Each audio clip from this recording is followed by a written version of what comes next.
We hear a lot about stress on the daily. Did you know that the way that we respond to stress is very individualized, and it's primarily developed in the first year of life? If a child's early experiences lead them to believe that the world is a dangerous place, they will constantly be looking for threats in their environment. And when they find one, whether it's real or whether it just feels like it's real to their brains, they will react with that instinctive part of their brain. They will fight, they will flight, or they will freeze. If a child believes that the world is fundamentally a safe place, they will react in more socially acceptable ways when presented with stressful situations. Now, the problem comes when these variable stress responses encounter social situations, expectations, and norms. Let's say you're a preschool teacher and you ask a child to put a toy that they brought from home back in their cubby. A child who hasn't experienced trauma may go ahead and do that and not think too much about it. They don't perceive that request as a threat.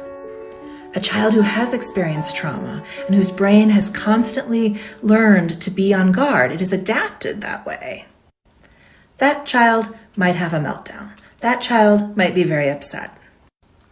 And if that teacher was trained in a behavioral model of, well, gosh, what happened right before I asked them to put away their toy, then that must be what caused it, then they're really going to be missing a huge chunk of the picture.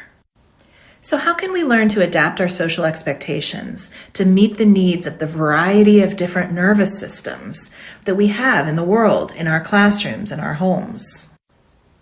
One thing that can help teachers is something called Universal Design for Learning. This is a framework that allows teachers to prepare for all different types of students from the very beginning. Instead of assuming that there's some kind of normal, we assume that kids are all different in all different kinds of ways, behaviorally, academically, etc. And we prepare our curriculum, our classroom environment, etc. to be ready for that. What else could we do to accommodate the variety of stress responses that we might see within a group of children?